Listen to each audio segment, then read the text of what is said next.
합독하도록 하겠습니다. 사도행전 17장 1절로 4절까지의 말씀입니다. 찾으신 줄 알고요.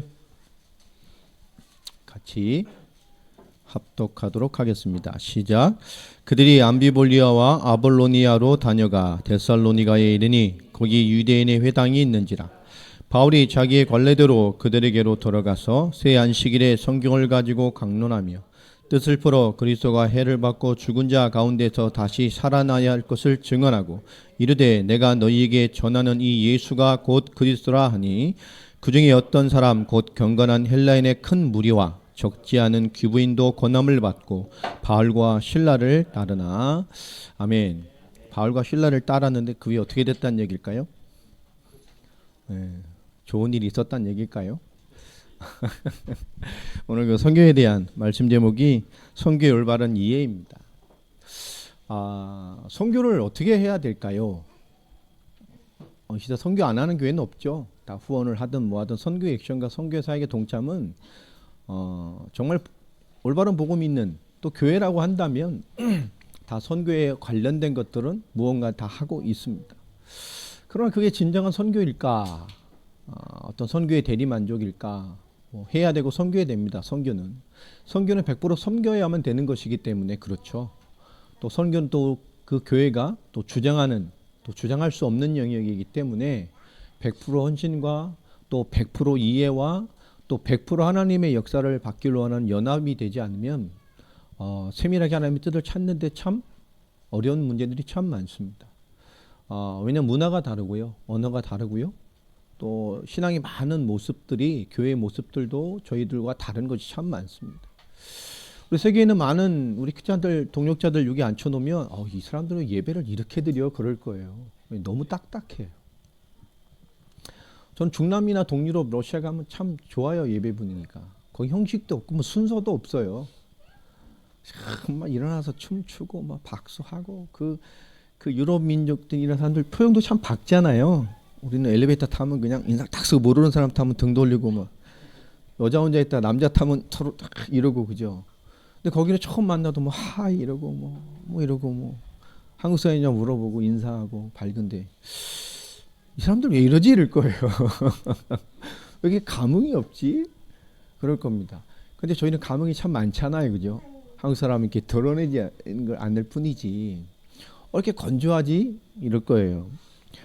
그런 어떻게 보면 하나님의 이런 인도하심과 역사를 보면 한국 교회가 더 충만히 많죠. 하나님의 말씀이 맞아요. 외모로 보고 평가하지 않으신다고, 우리 중심을 모신다고. 그렇게 뜨거운 열정, 뜨거운 예배라면 벌써 그 예배가 세계의 주류 예배가 되었을 거야 될 텐데 결국 많은 우리 유럽이나 또 중남미나 다 마찬가지입니다. 아프리카 예배 한번 보셨어요, 여러분? 광란입니다, 광란. 예배 때 그 찬송가의 화음, 걔네는 교육을 안 시켜도요 코러스가 돼요. 근데 찬송 소수만 아닙니다. 그냥 전체가 알아서 막 삼화음, 사화음을 다 넣어요. 춤추고 막 찬양만 1시간만씩 들고 뛰고 날고 대단합니다. 말씀 시작하면 다 자고 너무 막 1시간만씩 뛰니까 거의 10% 살아남고 20% 살아남고 다 말씀 못 들어요. 하나님 역사 하시겠죠? 그죠? 글쎄요. 말씀을 못 받아내는데. 오늘 우리가 선교에 대해서 좀 어떻게 해야 될까라기보다는 선교에 대한 깊은 의미를, 그 사역에 대한 의미를 좀 이해하는 그런 시간이 됐으면 좋겠습니다. 오늘 또 시간표가 됐는지 또 아르메니아에서 이렇게 지난 밤새 아침에 일어나 보니까 이렇게 인사 말씀이 와 있더라고요. 우리 아르메니아에 있는 그 아르마빌이죠. 그 미상 목사가 중심이 되어 있는 그 미상 목사님이 그 아라익이라는 목사님한테 교회에 담임을 주고 지금 러시아 그쪽으로 교회로 가셨죠. 결국 모든 그 목사님 총괄하는 목사님은 미상 목사입니다만은 그 청년부 담당하시던 목사님이신데요. 찬양은 진짜 멋있게 하십니다. 딱 수염 기르시고요. 정말 딱 멋있는 분이에요. 저에게 축복하시고 또 안부 전한다고 이렇게 연락이 오셨고요. 마린에도 안부 전하고 축복하고 각 가정들에게 안부를 전하셨습니다.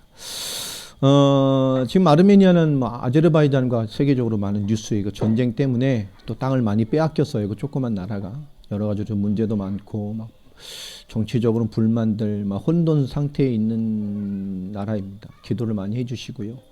또 하나님의 은혜 가운데서 또 우리의 좋은 분이 또 이런 코로나 사태 이후에 좀 선교의 문이 열리면 우리가 좀 1순위로 밟아봐야 될 현장이기 때문에 여러분 기도를 많이 해주시기를 부탁을 드리겠습니다.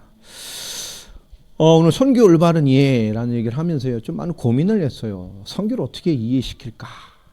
불가능하죠. 제가 365일 설명을 해도 불가능합니다. 왜 그렇죠? 보지 않는 한. 그리고 그것을 진짜 인생으로 품고 있지 않는 한 선교는 절대적으로 신앙생활의 주가 될 수 없습니다. 곁가지겠죠. 겸하여 드리는. 그게 사실적인 위치입니다. 또 현장을 밟지 않았어도 현장에 파송되는 자의 중심을 가지고 현장에 정말 기도를 담고 정말 그 선교의 관점으로 많은 것을 본다면 하나님이 그 현장의 감동을 그에게 느끼게 하시고 전달케 하십니다. 결국 선교는 중심과 또 인생의 가치를 굉장히 그 수준에서 품고 있는 자만이 누릴 수 있는 또 이해할 수 있는 축복이기도 합니다. 아무리 말해도 그 전달자의 선교의 마인드와 중심으로 이해하고 있지 않으면 도대체 받아낼 수 없는 게 선교죠. 많은 교회가 선교한다니까요. 성도들은 별반 없습니다. 선교에 좀 헌신하고 뭐 헌금하는 것이지 어떻게 하는가 보다. 선교사님들 뭐 매달 뭐 선교 보고 보내고 뭐 하죠. 별 반응이 없죠. 교회가 주로 하는 것도 아니고. 오늘 설교를 어떻게 선교를 이해해야 할까요? 우리가 어떻게 기도해야 될까요? 무슨 중심으로 우리가 준비하며 우리가 세계복음화 완성을 외치는 교회라면 그런 교회답게 우리는 어떤 선교적 사역의 중심을 가진 성도로 한 사람 한 사람이 깨어 있어야 할까요? 이게 제일 중요한 거잖아요. 오늘 그것에 대한 응답을 꼭 받게 되기를 바랍니다. 세계복음화가 이상한 구호같이 되고요. 이상한 이렇게 위치를 잡은 게 많죠. 복음 깨달은 사람들이 예수 그리스도 이게 이상한 주문같이 돼가지고요. 뭐 할 때마다 예수 그리스도 이런 거 아닙니다. 그런 주술 같은 게 아니라니까요. 오직 세계복음, 오직 그리스도 이런 구호를 잘 외쳐야 복음 깨달은 게 아니라니까요. 그렇게 백날 외쳐도 불신자 못 알아들어요. 그죠? 예수 천당, 불신지옥 똑같은 말 아닙니까? 불신자 귀에 들리기에는. 오직 예수, 오직 그리스도 이렇게 해도 그들에겐 그런 구호일 뿐이에요. 그게 복음이 아니란 말이에요. 결국 복음이 복음되게 전달되는 응답을 받아야 되고요. 그런 한 사람의 답을 가진 사람들이 세워져 가고 준비되어져 있어야 됩니다. 여러분 이 마지막 시대의 사도행전을 위해 준비한 마지막 사도행전의 주역됨을 가지고 세계복음화의 완성이라는 신앙과 그 복음과 삶 이 세 가지가 여러분에게 준비되어지기를 바랍니다. 복음이 준비되어 있고 복음을 삶에서 풀어낼 말씀이 준비되어 있어도 삶이 준비되지 않으면 어디다 풀어낼 겁니까? 무대가 없는데.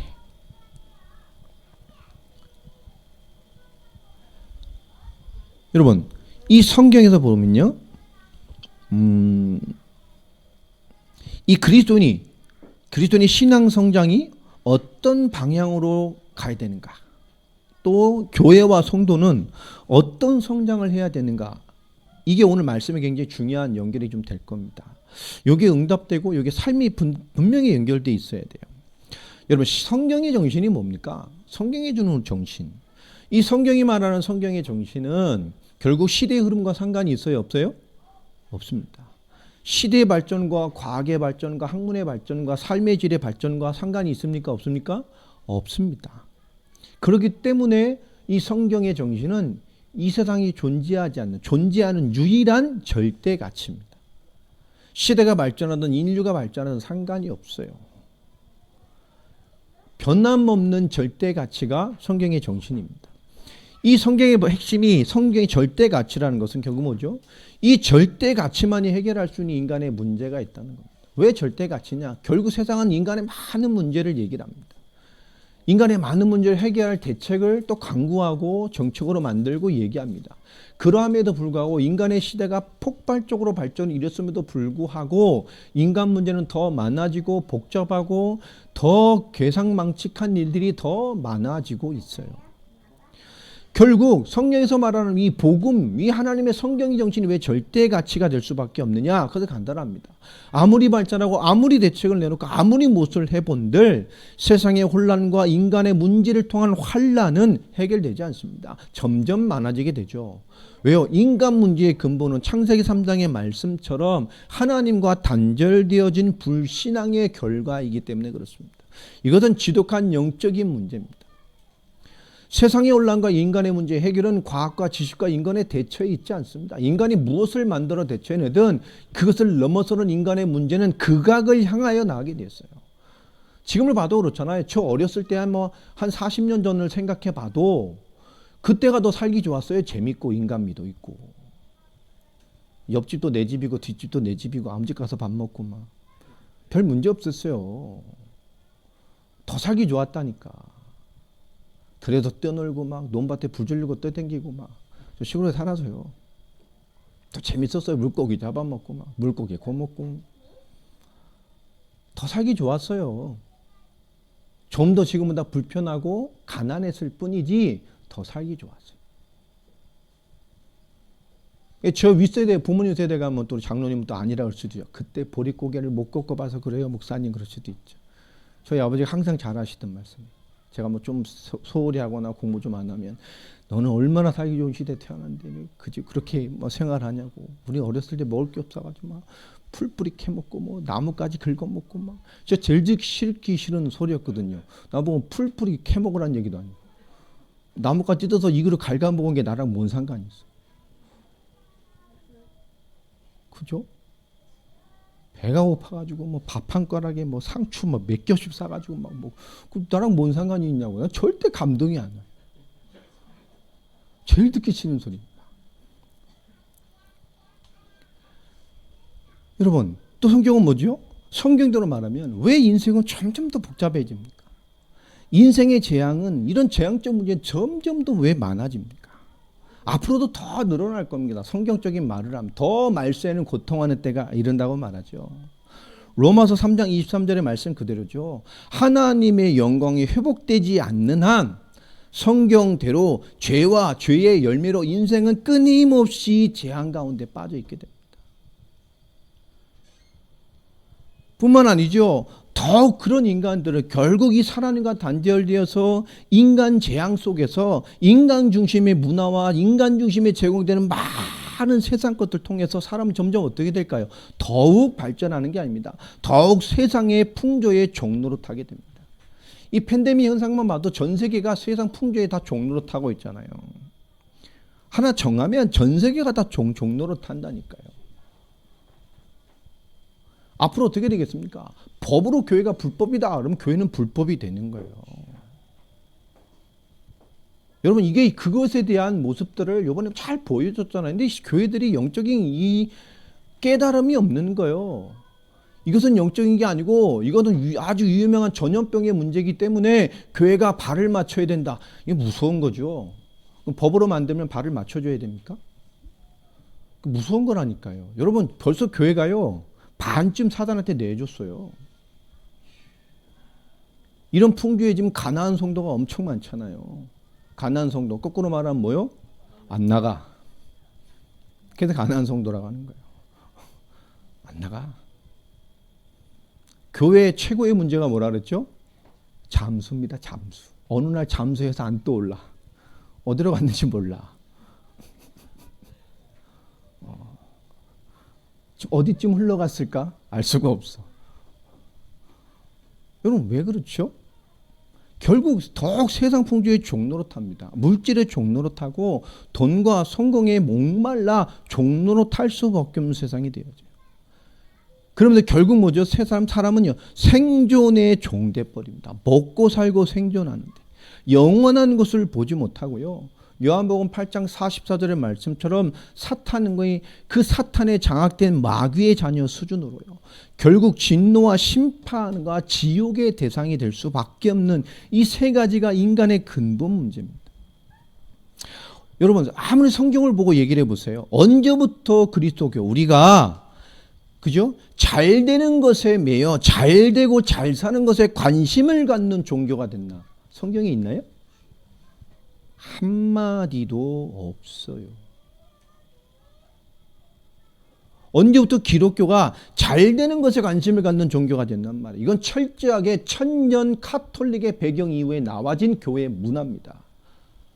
종교개혁 이 시대까지도 회복을 못했어요.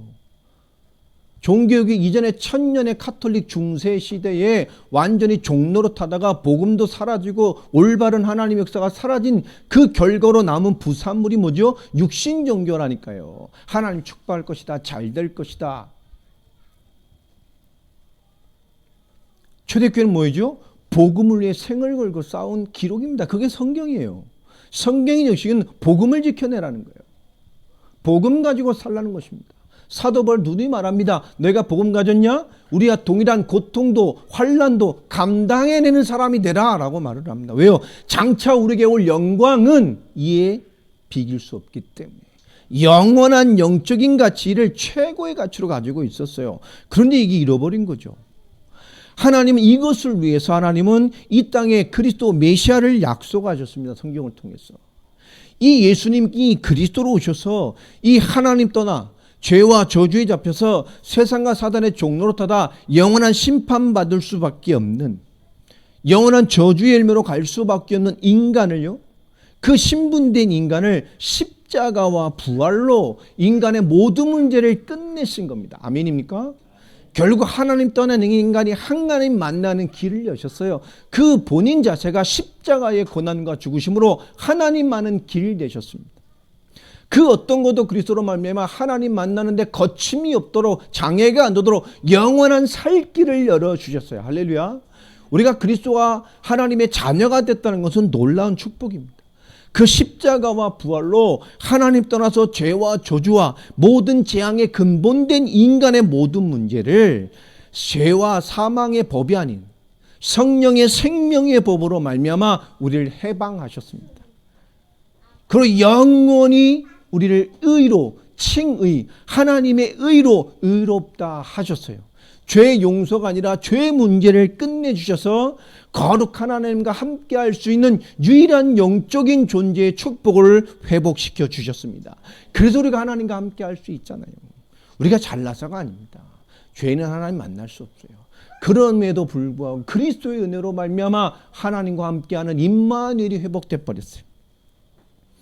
그 그리스도의 십자가와 부활로 그 부활의 능력으로 말미암아 사망과 사망의 세력을 잡은 자 곧 마귀를 없이 하셨다고 말합니다. 그 사단의 역사로 말미암아 일생에 매여 종노릇하는 모든 자들을 모여 놓아주려 하심이라. 할렐루야. 그리스도의 십자가와 부활의 능력으로 사단의 능력, 사단의 역사는 사단의 사망의 모든 관련된 능력을 끝내버리셨어요. 더 이상 종노릇 안 해도 됩니다. 승리의 왕 그리스도의 능력을 덧입었어요.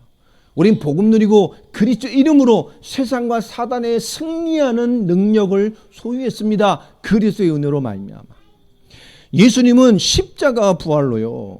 예수님만이 하나님의 약속되신 메시아 그리스도이심을 보이시고 성취하시고 완성하셨어요.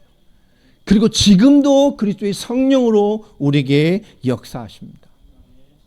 이게 우리 신앙 고백이고 이것이 복음의 핵심 아닙니까? 자, 그래서 성도는 복음 성취의 주인공이고 복음 성취의 증인이어야 돼요. 이 복음이 우리에게 성취되어서 구원받았잖아요. 맞죠? 이 복음이 내게 성취되어 구원받은 거라니까. 말씀이 내게 성취되어져서 구원받은 거예요. 이 말씀이. 이게 올바른 구원받은 사람이라면 이것이 이해될 겁니다. 이 놀라운 그리스도의 말씀이 그리스도의 성취의 복음이 내게 성취돼서 구원받았어요. 그게 믿어져서 구원받았어요. 그 역사가 내게 임함으로 우린 구원받은 겁니다. 맞죠? 그게 임함으로 말미암아 성취되어짐으로 하나님의 자녀가 됐어요. 그래서 성도는 복음 성취의 주인공이고 복음 성취의 증인이어야 합니다. 여러분, 이게 선교의 질의 올바른 응답으로 회복되길 바랍니다. 난 복음 성취의 증인해야 된다니까요. 여러분, 삶에서 어떤 증인으로 살아갑니까? 내게 복음이 있고 내게 말씀 펼쳐낼 말씀이 있어도 삶이 없다면 어떻게 되는 거죠? 하나님이 역사하실 무대가 없는 거예요. 여러분, 우리 5천만 인구가 전부 예수를 믿어. 할렐루야죠. 얼마나 감사한 나라입니까? 우상 다 철폐하고 다 믿게 됐어. 근데요, 다 나만 잘 믿어. 복음과 말씀 믿고 전도자가 없어. 그럼 어떻게 되겠어요? 지금 할렐루야인데 한 두세 대쯤 지나가면 어떻게 될까요? 인생의 절반은 불신자들이 돼 있을 텐데. 여러분, 중요한 거예요. 삶이라는 것. 그런데 이 삶이 어떻게 우리에게 정의되느냐를 좀 이따 보게 될 건데요. 자, 우리는 요한복음 1장 12절 하나님의 자녀입니다. 영접하는 자 곧 그 이름을 믿는 자들에게는 하나님의 자녀가 되는 권세를 줬다. 너무 잘 아는 말씀이잖아요. 우리가 영접이란 게 뭐죠? 예수 그리스도를 이해하고 그게 이해되고 믿어지기 때문에 그분을 나의 구주, 나의 하나님으로 인정하고 고백하고 믿을 때 나타나는 신앙의 고백의 행위를 영접이라고 하는 겁니다. 그러니까 영접이란 말 안에는 그리스도가 이해되고 인정되어지고 확인되어져서 내 인생의 하나님으로 모셔드릴 수밖에 없는 절대적인 것이 이해된 그 신앙의 고백을 한 거란 말이에요. 이 안에는 믿음과 이해와 뭐요? 확신이 다 들어가 있는 거예요. 영접이란 말엔. 굉장히 중요한 단어입니다. 이게 굉장히 낮은 수준으로 지금 현장에서 활용되고 있잖아요. 그리스도가 주인된 자라는 거예요. 하나님의 자녀를 설명하는 것입니다. 이 영접된 자가 어떤 위치에 있죠? 고린도전서 3장 16절, 성경에 너무너무 수백 구절 있습니다만은 고린도전서 3장 16절에 보면 하나님의 성령이 너희 안에 계시는 것을 알지 못하느냐, 깨달으란 얘기죠. 우리는 하나님의 성전입니다. 하나님의 집입니다. 임마누엘의 주인공이죠. 하나님이 나와 함께 하십니다. 우리는 임마누엘의 주인공이고 임마누엘의 증인입니다. 뿐만 아니라 요한복음 14장 12절로 14절 말씀해 보면 예수님께서 이제 종교 시대를 끝낸 것이죠. 말하면 유대교의 시대를 끝낸 겁니다. 지금까지는 너희가 내 이름으로 아무것도 구하지 않았으나 구하라 그리하면 받으리니 너희 기쁨이 충만할 것이다. 그죠? 이전에는 예수 이름으로 기도하는 게 없었어요. 그러나 이제 예수 그리스도의 시대가 되므로 예수 이름으로 기도하라고 말합니다. 모든 응답의 키가 뭐요? 예수 이름이에요. 너 이름은 내 이름으로 기도해라. 내가 시행할 것이다. 기도는 뭐죠? 하나님의 수준입니다. 하나님의 수준을 이 땅에서 우리가 누리는 것이 기도요. 하나님의 역사를 지금 누리는 게 기도입니다. 내 이름으로 기도해라. 내가 시행할 것이다. 그전엔 예수님의 이름으로 기도하는 게 없었어요. 이 땅에는. 이 땅에 그리스도가 이해된 자는 뭐죠? 그 이름으로 승부를 거는 겁니다. 하늘과 땅의 모든 권세를 주장하는 것. 이 땅에서 너희가 매면 하늘에서 매고 이 땅에서 풀면 하늘에서도 풀릴 것이다. 우리가 이 땅에 연약하게 있지만 영적인 비밀 그리스도를 누릴 때 하늘의 영적인 세계가 움직인다는 거예요. 이 기도의 비밀을 왜 말씀했습니까? 예수 이름을 왜 말씀했죠? 그 배경이 12절 13절에 나오잖아요. 너희는 나보다 더 큰 일을 할 것이다. 우리가 어떻게 예수님보다 더 큰 일을 해요? 너희는 내가 한 일을 행할 것이고 나보다 더 큰 일을 할 것이다. 예수님이 하신 일이 뭐죠? 이 땅에 그리스도의 사역을 하셨어요. 그리스도의 일을 하셨어요. 우리가 이 땅에 그리스도의 일을 행하며 주님보다 더 큰 일을 행할 것이다. 예수님은 세계복음화 완성의 씨를 뿌리셨습니다. 우리는 그 복을 받고 이 땅에 그리스도의 일을 하는 자요, 하나님 떠난 자, 죄와 저주와 사단의 세상에 종된 자에게 자유와 생명과 영원한 것을 심는 이 땅에 그리스도의 일을 감당할 자들입니다. 아멘입니까? 그리고 더 큰 일을 감당해야 돼요. 세계복음화의 완성, 주님의 재림의 때를 완성해가는 마지막 시대의 미랄들이 우리입니다. 증인이고 우린 주인공이에요. 예수님께서 예수님의 이름으로 기도하는 기도의 명령, 새로운 영적 시대를 여는 그 앞에 설명하신 말씀이에요. 너희는 내가 한 일을 할 것이고 나보다 더 큰 일을 할 것이다. 그러니까 내 이름으로 기도해라. 내가 시행할 것이다. 여러분, 우리 삶에 뭐가 있어야 돼요? 그 그리스도의 일. 하나님 떠난 자를 살려내는 자 되기 바랍니다. 죄와 저주에게 죽어가는 자에게 무엇이 죄인지를 알리고 무엇이 재앙인지를 알려줘야 돼요. 왜 인생이 심판받아 사단과 세상에 종됐는지를 보여주고 알리는 자가 되어야 된다니까요. 인생은 그것이 보고 들려져야 하나님께 돌아옵니다. 여러분, 세계 10대 교회 중에 한국에 10대 교회가 몇 개가 있죠? 4개나 있어요. 이 조그만 나라에. 세계에서 제일 큰 교회가 어디 있습니까? 우리나라에 있잖아요. 이 조그만 나라에. 위대한 나라입니다. 기독교 역사에 이름 모델되는 나라예요. 교회 성장학을 준비할 때 한국을 모델로 합니다. 전 세계가. 뿐만 아니라 세계 신학사에 말을 합니다. 이 1500년, 2000년의 기독교 역사를, 그죠? 150년으로 앙축해 놓은 나라가 대한민국이라고 해요. 그러니까 세계사를 볼 때 한국을 보면 그게 단축해서 보이는 거, 엄청난 하나님의 역사. 초대교회를 능가할 만한 역사들이 한국 교회사에 있었죠. 초계 역사. 그냥 예수 말만 해도 뒤집어졌어요. 그건 사람의 힘이 아니잖아요. 예수 전당, 불신족, 이게 복음입니까? 지금 생각하면? 이거도 뒤집어졌다니까요. 말 타고 간 사람에게 전당, 불신족, 그러니 말이 뒤집어져서 사람이 떨어졌잖아요. 그때 충격받아 복음받아 돌아오고. 이게 사람의 노력인가요? 요즘 전도를 뭐 어쩌다 제가 지하철 타면 이 전도하는 사람들이 있어요. 지하철에 십자가를 요따만한 걸 탁 쥐고 성경, 그것도 옛날 거 시뻘건 색깔 들어간 것만. 옛날 성경 모르죠, 여러분? 왼쪽에서 오른쪽으로 보는, 찾는 것도 반대로 찾아야 되고 그런 거. 그거 이렇게 두꺼운 거, 빨간 거, 그거 탁. 할아버지 나이 드신 분들, 예수당, 불신지옥, 예수 믿으세요. 청년한테 예수 안 믿으면 지옥 갑니다. 그런 사람을 보면 저는 그게 전도로 느껴지나요? 전 정신과 치료가 필요한 사람으로 보이는 사람들이 많아요. 진짜 저 사람들 정신과 치료부터 받아야 될 건데, 왜냐? 그 사람들 눈 자체에 평안이 없어. 은혜가 없어. 여자분들도 있고 막 그렇거든요. 되레 이단들은 웃기라도 해. 참 타고난 복이 많으세요. 그 사람 눈에 뭐 있죠? 혈기만 가득해가지고. 지하철에서 제가 실제 본 겁니다. 어떤 젊은 애가 픽픽 웃었더니 넌 지옥 백성이고, 내가 목사인데요. 여러분, 천장에 전도하는 사람 지금 보세요. 자기 열심이 있을지 모르겠지만, 무슨 사연이 있을지 모르겠지만 정신과적 치료가 필요한 사람들이 참 많아요. 정상이 아닌 사람들. 복음이 전해질까요? 아닙니다. 이 교회사를 보면요, 교회는 문제가 올 때마다 어떻게 대처했죠? 더욱 복음으로 돌아가서 복음으로 승부를 걸었어요. 이 과학무용이 초고로 발달한 지금 시대의 현대교회는, 근데 특별히 한국교회는 뭐로 승부를 걸었을까요? 한국교회는 수십 년 전, 한 세대 전부터 현장과 복음으로 승부 거는 전도가 아니라, 이 명칭대로 그대로 제가 말합니다. 행실 전도를 택했어요. 행실 전도가 뭘까요? 전도가 다냐? 아니다.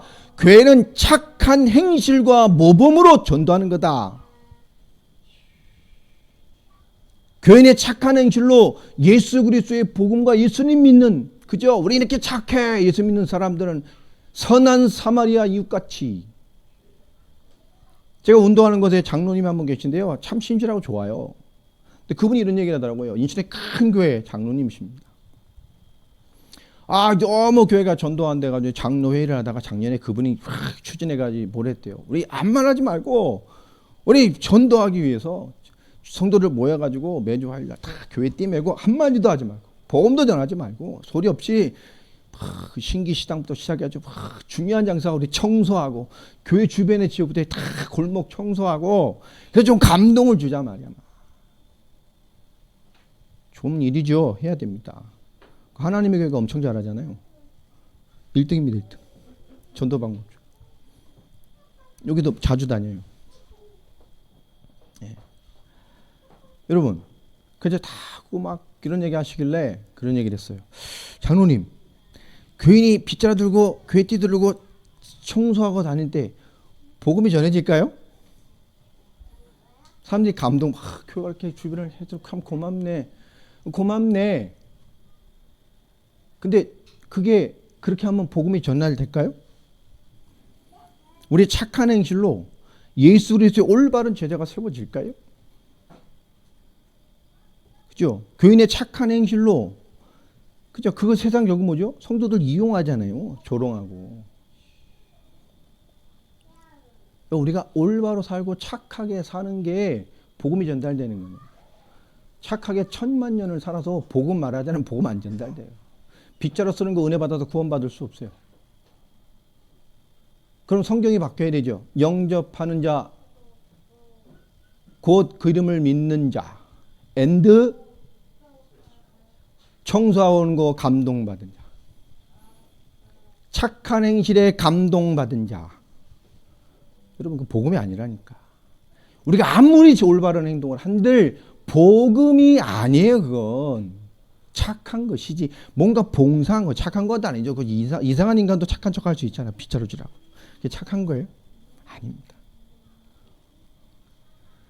여러분, 또 성경을 보면 성경의 교회사를 봐도 마찬가지입니다. 신자의 개인적인 타락, 개인적인 부패, 윤리 도덕의 문제, 여러분 이 문제는 성경이 기록된 초대교회에서도 얼마든지 있었어요. 성경이 다 기록되어 있잖아요. 성경에 그 난잡한 죄스러움들, 교회하는 죄들을 읽어보면 이루 말할 수도 없잖아요. 근친상간부터 시작해서. 교회 안에도 있었어요. 동성애가. 우리가 말하는 개인적인 부패, 물리, 타락, 윤리, 초대교회에도 성경시대도 얼마든지 있었던 문제들입니다. 그걸 옹호하자는 게 아니에요. 그건 잘못된 거죠. 그러나 그러함에도 교회 성장은 그런 외면적인 것에 영향을 받지 않았어요. 결국 교회는 내면에서 먼저 무언가가 일어나야 됩니다. 그래야 사단이 교회에 던져놓은 많은 이런 개인적인 문제들까지도 하나님의 역사로 덮어낼 수 있고 회복시켜낼 수 있는 거예요. 오늘 사도행전에요. 사도 바울의 사역을 좀 보려고 합니다. 도대체 사도 바울이 어떻게 사역을 했을까? 사도 바울이 엄청난 많은 사람 데리고 간 게 아니잖아요. 사도 바울이 1차 전도 여행 이후에 15장 우리 36절부터 41절까지 보면 2차 전도 여행을 준비하는 가운데에 사단이 강력하게 역사합니다. 제가 볼 때는 하나님이 강력하게 역사하신 것 같아요. 여러분 바나바하고 사울, 이 바울이죠. 언제 시대적 인물들이잖아요. 이거 성령 인도받는 사람들이고 1차 전도 여행이 엄청난 역사를 보고 와서 2차 전도 여행을 시작하는데 이 놀라우신 목사님 두 분이 뭐하죠? 멱살 잡고 싸우죠. 철천지 원수가 된. 야, 이게 성령의 역사입니까? 저하고 우리 집사가 멱살 잡고 싸워도 은혜 되겠어요? 막 쌍소리 가면서? 그럼 여러분 어떻게 되겠어요? 근데 그게 성경에 기록됐잖아. 이게 생을 걸고 싸웠어요. 둘이 하나님으로. 여러분 욕하는 중에도 하나님 역사하실 수 있어. 하나님의 뜻이 맞다면. 근데 보세요. 바울과 바나바가 그죠? 성경 막 심히 다투었다. 39절에 서로 심히 다투 아예 갈라서 버려서 피자우리 갈라서 이제 너랑 끝이야. 바나바는 마가를 데리고 왔죠. 마가가 그 당시에는 성령인도 많은 사람이 아니었죠. 1차 전도여행 때 바나바의 조카로서 데리고 갔는데 중간에 포기했어요. 난 이런 거 못하겠어. 그런 사람은 어떻게 데려가냐. 복음사에게 조금 힘들다고 이런 다반난 사람은 데려갈 수 없다. 그러함에도 바나바는 하나님 역사가 맞으니까 이 살아가는 조카가 뭐 좀 깨달았으면 좋겠다. 뭐 그런 마음이 있었겠죠. 근데 제자 아니다. 이건 안 된다. 나중에 이후에 마가는 사도 바울의 마지막 사회까지 수종을 듣게 되는 좋은 제자로 변화됐죠. 이때는 아니었어요. 바나바가 하나님의 성경 역사에 사라진 이후에 그 사라진 이유가 뭐냐? 그죠? 마가는 평생 회개해야 돼. 마가를 데려간 일 때문에. 나중엔 바울의 정말 충신 같은 마지막 사역의 제자가 됐습니다만은 그때는 그런 수준의 사람이었어요. 근데 이 바울은 누구를 선택합니까? 실라를 택합니다. 그리고 뭐죠? 수리아를 비롯해서 길리에가로 다니며 교회들을 견고하게 세웠다라고 41절에 했죠. 그 견고한 걸음 중에 바울이 실라와 함께 갑자기 어디를 방문하죠? 더베와 루스도라에 갑니다. 거기에 누가 있었기 때문에요? 디모데라는 제자. 이 제자를 찾아간 거죠. 이 세 명이 2차 전도 여행을 시작합니다. 야, 여러분 다수의 운동이 아니었어요. 3명. 이 디모데와 실라 그리고 바울 셋이서 이 사도 바울의 위대한 2차 전도 여행을 시작합니다. 그런데 6절부터 난관에 봉착되죠. 세계복음 하겠다는데 하나님의 성령이 막아. 말씀도 못 전하게 막아. 6절이 그 말이죠. 뭐 이런 성령이 어디 계셔요? 말씀을 전하면서 뭐 역사도 보게 하면서 이렇게 가게 하시면 되지, 말씀 자체를 막아버렸어요. 여러분, 우리가 뭔가 너무 막막히 막힌다고 하나님의 인도가 없다 이렇게 단정하지 마세요. 하나님이 잘 인도를 찾아내면 그 안에 시대적인 답들이 있어요. 그런데 하나님께서 환상을 보게 하셔서 마게도냐로 가라 하시는구나 라고 답을 얻게 하시죠. 그리고 마게도냐로 가게 됩니다.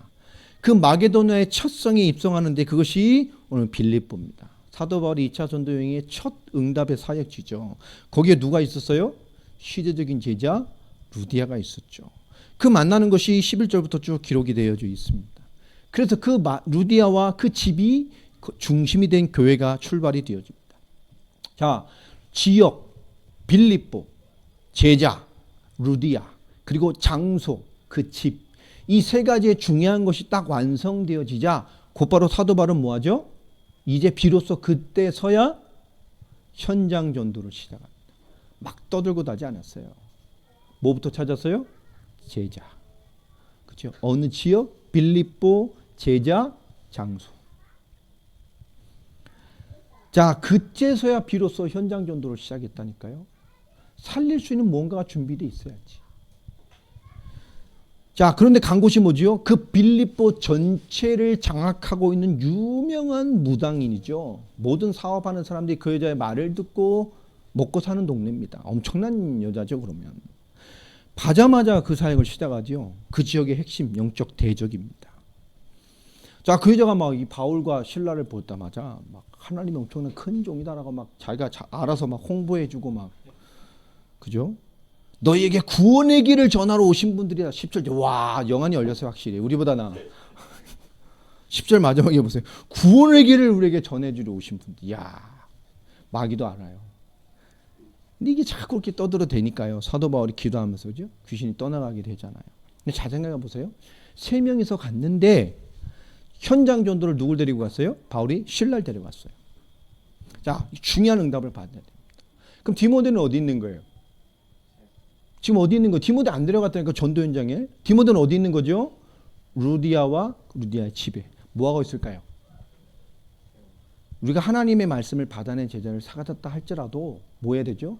내가 다시 만나지 않아도 끊임없이 그 인도를 받아낼 수 있는 뭐가 돼요? 확립과 양육이 필요합니다. 사도 바울은 현장과 확립, 제자의 양육을 놓치지 않았어요. 우리가 올바른 선교를 이해하는 핵심이 이겁니다. 갔다 오는 거 중요하지 않아요. 그러면 알 수 있겠죠. 디모데에게 사도 바울께서 목회 서신을 거의 디모데에게 썼잖아요. 그 말은 디모데가 뭘 가졌다는 얘기죠? 목회적 성향, 양육하내고 잘 키워내는 뭐가 있었다는 얘기예요. 근데 현장을 갈 때 디모데 안 데리고 신라만 데리고 간 거. 사도 바울이 가서 갇히고 매 맞고 막 터지고 전부랑 누구랑 있었어요? 대부분 보면 신라 전문 사역이 얻어 터지고 맞서는 건가요?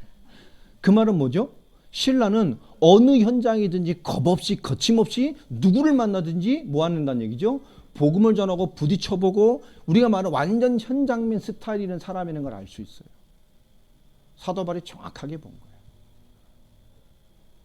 그래서 현장을 가서 하나님 응답이 왔을 때 그 중요한 양육, 내가 현장을 저거 현장에 많은 응답을 찾아낼 동안 이스라엘을 창립시켜야 돼야 오는 응답들을 끊임없이 하나님의 역사로 만들어서 세워낼 수 있다니까요. 우리가 떠난 이유도 하나님 역사는 계속돼야 돼요. 맞아요? 많은 사람이 선교가 갔다 왔다고 영상 찍고 뭐 이랬습니다. 몇 명 모였습니다. 그 선교가 아니요. 그 현장에 끊임없이 하나님의 씨가 성장되고 자라나야 된다니까. 그 찾아진 자를 계속 양육했어요. 사도 바울은 신라와 함께 복음 전하다가 또 잡혀서 엄청나게 얻어맞고 또 간수에 잡혔잖아요. 그 16장 얘기 아닙니까? 자, 16장 19절 보면 여종의 주인들은 자기의 수익이 소망이 끊어진 것을 보고 바울과 신라를 잡아가 장터로 관리들에게 끌어갔더라. 이 무당이 복음 듣고 돌아오니까 맨정신 차리니까 우리 어떻게 전 보고 살아? 잡아다가 재판에 넘긴 거예요. 그래서 간수를 통해서 감옥에 갇히게 되죠. 자, 그런데도 가만히 있겠습니까? 25절부터 뭐가 되죠? 바울과 실로의 부흥의 타임이 시작이 됩니다. 크리스찬은 갇히면 더 일어나잖아요. 막 같이 불러 막 둘이 앉아서 뭐요? 그 맨투맨 부흥회를 한 거예요. 막 예수님 찬양, 예수님 찬양이면서 함께했죠. 그렇죠. 막 진로하는데 엄청나게 한밤중에 막 찬송하고요. 막 죄수들이 다 듣는 거 다. 그러니까 어떤 분이 이해되시죠? 막. 근데 갑자기 막 지진이 일어나고 막 기적이 일어나면서 옥문이 다 열려버리고 사람들이 매인 게 다 창고가 다 풀려버리고 간수들 깨워보니까 옥문 다 열려있고 창고 풀려있고 이것도 다 도망갔구나. 나 죽었다고 자결하려고 하는데 바울이 소리 지르죠. 아니다. 한 놈도 안 도망갔다. 하나님께도 못 도망가겠어요. 얼마나 그게 기적적이었고 충격적이겠어요. 현상이. 사람이 넋이 나갔겠죠. 도망갈 정신도 없었을 거예요. 간수가 놀라서 사도 바울가 신라 앞에 엎드렸고요. 그때 복음이 증거되게 됩니다. 근데 그것을 뭐로 삼지요? 전도의 길에 삼아서 주 예수를 믿으라. 그 유명한 말씀이죠. 31절에 그리하면 너와 내 집이 구원을 받을 것이다. 이 간순이 둘을 바로 끄셔다 어디가 이 말에 또 어때요? 자기의 가정으로 가져가서 간수의 집에 가서 32절에 보면 그 간수의 모든 가문의 사람들이 복음을 받게 만듭니다. 33절에 서 있죠. 자기와 그 온 가족이 다 세례를 받았어요. 이때 당시에 온 가족이라면 거의 한 가문 전체를 말하는 의미란 말이에요. 이건 복음 받았을 뿐만 아니라 세례를 받았다는 건 뭐죠? 목을 내놓았다는 거예요. 담난 겁니다. 루디아의 가정, 간수의 가정, 거기다 두고요. 그지의 영적 지도자였던 돌아온 무속인 그 사람, 여러분 이게 엄청난 조직이잖아요. 자, 이 엄청난 과정이 진행될 동안에도 여러분 40절에 보면 두 사람이 옥에서 나와 루디아의 집에 들어가서 형제들을 만나보고 위로하고 가니라. 이들의 사역이 마무리될 때까지 디모데는 루디아라는 가정에 루디아를 양육하고 루디아와 많은 무언가를 심어냈을 겁니다. 그래서 사도 바울이 다시 한번 방문하지 않았어도 이 빌립보는 빌립보 교회라는 어마한 교회로 성장해서 빌립보 소신을 받아내는 교회가 됐고요. 교회사에 기록을 남기는 교회로 성장해 갔어요. 그 시작이 이런 것이었습니다. 거기서 끝나는 것이 아니죠. 데살로가니로 또 갑니다. 우리 너무 잘 아는 2절 3절의 사적이죠. 성경 전체의 뜻을 풀어서 예수가 그리스도임을 증거하고 허다한 사람들에게 그 복음 앞에 무릎 꿇게 만든 예수님이 곧 그리스도라는 어마어마한 사역을 펼쳤던 3주간의 데살로니가 사역.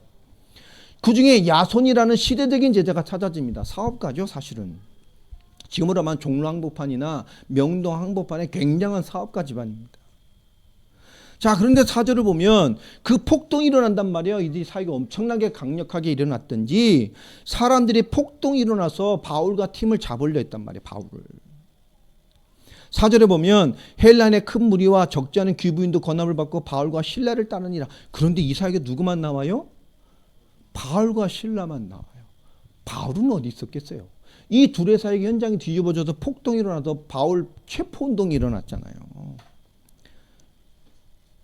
5절 하반절에 보면 성을 소동하게 하여 야손의 집에 침입하여 그들을 백성에게 끌어내고자 찾았다. 폭동이 일어나서 야손의 집을 쳐들어가 버렸어요. 못 찾아서 어떻게 됐죠? 야손만 끌고 가죠. 막 엄청 맞고 야손이 그들을 맞아 들였도다. 사람들이 가이사의 명을 교역하며 말하되 다른 임금 곧 예수 하는 이가 있다고 하도다. 그 로마 황제를 거부하고 진짜 왕이 왔다. 참왕 그리스도를 설명한 것인데 이것들이 그걸로 얼굴이 잡아가지고 막 복음에 대한 막 그걸로 폭동이 일어났단 말이에요. 자, 야손과 그 나머지 사람들에게 보석금을 받고 풀려났습니다. 엄청난 폭동이 일어나니까 이 폭동에 걸리면 사도 바울이 죽을 것 같으니까 바울을 피신시키지요. 10절 보세요. 밤에 몰래 형제들이 곧 바울과 실라를 배려하러 보내니. 자, 디모데 어디 갔어요? 그 폭동이 있어줌에도 야손의 집에 누구를 버려두고 왔어요? 디모데. 왜요? 데살로니가 지역에 찾아진 제자 야손. 뭐 해야 되죠? 그가 사도 바울을 다시 만나지 않아도 일평생 흔들리지 않고 데살로니가 교회를 살려내 하나님의 뜻을 이룰 자이기 때문에 양육하고 확립시켜야 돼요. 그걸 디모데가 한 거예요.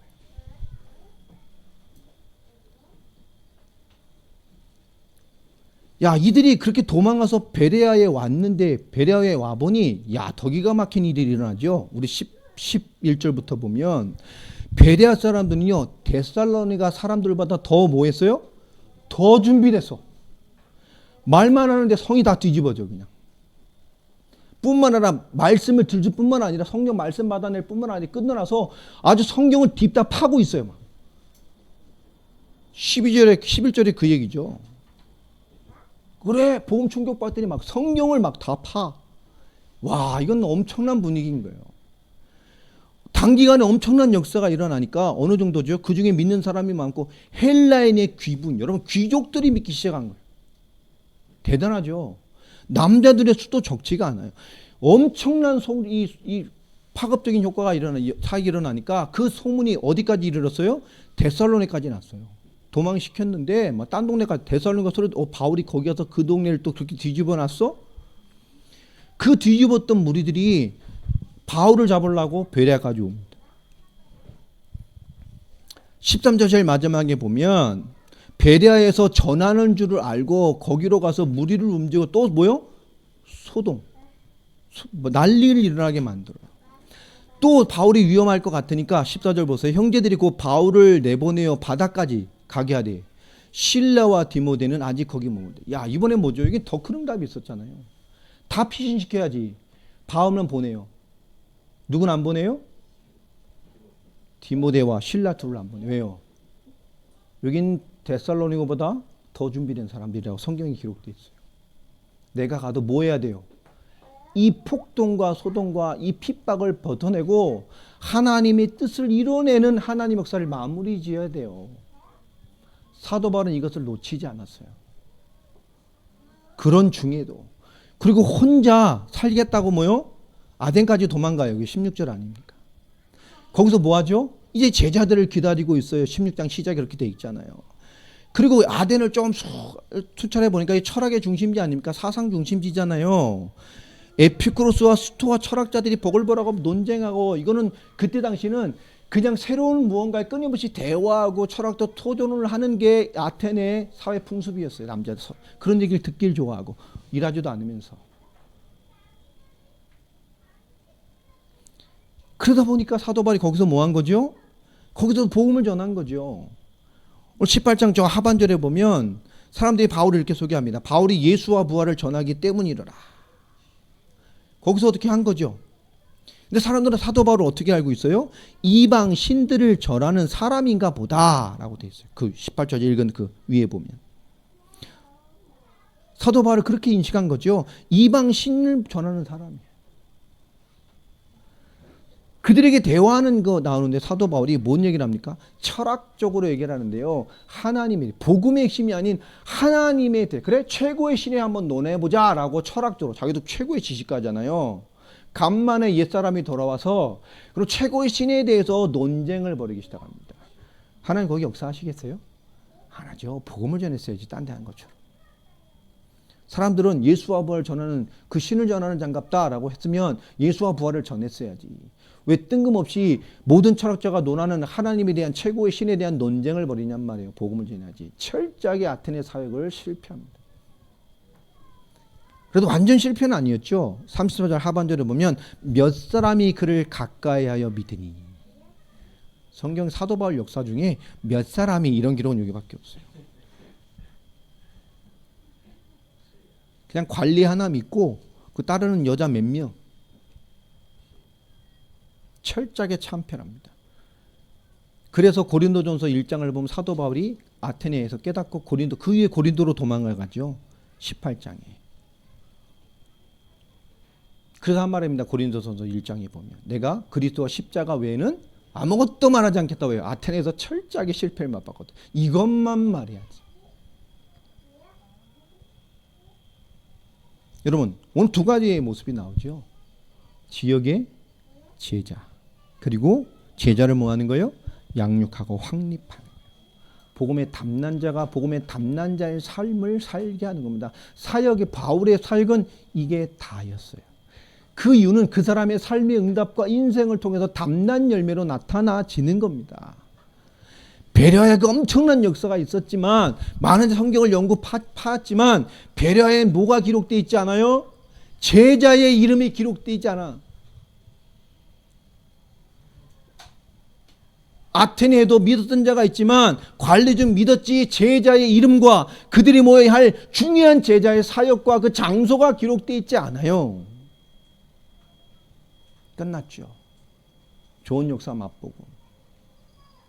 여러분, 선교의 사역이 뭡니까? 전도와 같습니다. 복음이 말씀으로 많은 자에게 뿌리내려 삶으로 나타나지는 말씀을 만드는 거예요. 우리 개인도 마찬가지입니다. 복음이 있어요? 그 복음이 말씀으로 내 삶에 나타나고 그 복음이 말씀으로 다른 자에게 전달되는 삶의 통로가 있는 거예요. 이 세 가지는 같이 움직이는 겁니다. 내가 복음 알았어요? 답났습니까? 뭘로 전할 건데요? 말씀. 내 경험, 내 간증, 그걸로 안 살아나요. 그게 사람 살리는 답이 아니에요. 사람 감동의 답이 아닙니다. 하나님 복음 임했습니까? 그게 말씀이 되어 나의 삶으로 전달돼야 됩니다. 사도 바울은 이거를 안 놓쳤어요. 제자. 한 지역과 제자의 이름과 그 장소. 여러분, 선교도 마찬가지입니다. 우리 삶에 우리 부르심 앞에 우리가 선교를 앞두고 세계복음화의 완성을 꿈꾸는 교회의 비전을 가진 우리가 무엇을 일써야 되겠습니까? 복음이 말씀으로 내 삶에서 펼쳐내줘야 돼요. 여러분, 그런 사람이 되시기 바랍니다. 그 걸음이, 그 노력이, 그의 기도가, 그것을 이해한 자가 모여 현장을 향해 가고 사역을 파송했을 때 그 응답이 연결되어져 가는 거예요. 그 뛰어난 사도 바울도 철저하게 실패했다니까요. 아덴에서 그 엄청난 응답을 본 그 베레아에서조차도 엄청난 역사를 보고 사람은 또 흥분될 수 있어요. 하나님 또 면정시 차리게 하신 것이죠. 아, 십자가와 부활 이거 외에는 내가 아무것도 말하지 않겠다. 그게 답이에요. 그의 담난 제자, 그 말씀. 그래서 우리가 말씀을 무장하는 거예요. 말씀의 가치를 우리의 삶으로 펼쳐내기 위해 그렇게 무장하고 말씀을 나누고 하는 겁니다. 얼마나 많은 걸 들어야 되겠어요. 여러분, 예배 갈급하지 마세요. 주일 말씀 하나 가지고도 승부 걸 수 있어요.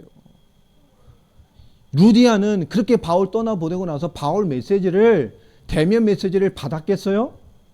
사도 바울이 2번 이상 간 현장이 거의 없습니다.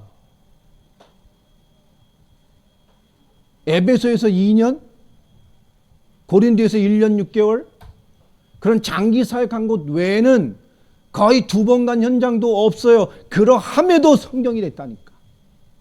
왜요? 선교는 갔다 오는 게 아닙니다. 이것을 이루어내기 위한 싸움이고요.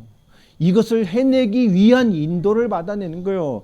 그래서 선교 가면 그렇게 가는 곳마다 똑같은 복음 말하고 사람하고 복음 전하고 복음 전하고 복음 전하고 복음 전하고 잘 민다고 속고 있는 그 많은 목사들 모아놓고 너희 전부 가짜야, 이 복음으로 돌아가야 되라고 외치는 거예요. 못 알아먹어. 그렇게 돈 들이고 이 나라 와가지고 그 기본 말하려고 왔어요. 이런 말씀으로 그런 사람은 충격을 받아야 돼요. 그죠? 성경을 가지고 때려줘야 돼. 죽을 때까지 말씀의 충격을 받아야 되기 때문에. 여러분, 정말 안타깝다니까요. 복음을 이해를 못하는 시대가 됐어요. 여러분, 우리 행실 전도를 잘해야 되는 사람은 아닙니다. 크리스찬은 착해야 되는 거 아니야. 착해도 돼요. 성질대로 사세요. 복음만 지켜내고 살아. 성질 더러워도 건드리면 복음 나와야 돼. 성질 더러운데 건드리는데 성질만 나오면 그 하나님 손 봐야 되고 이잖아요.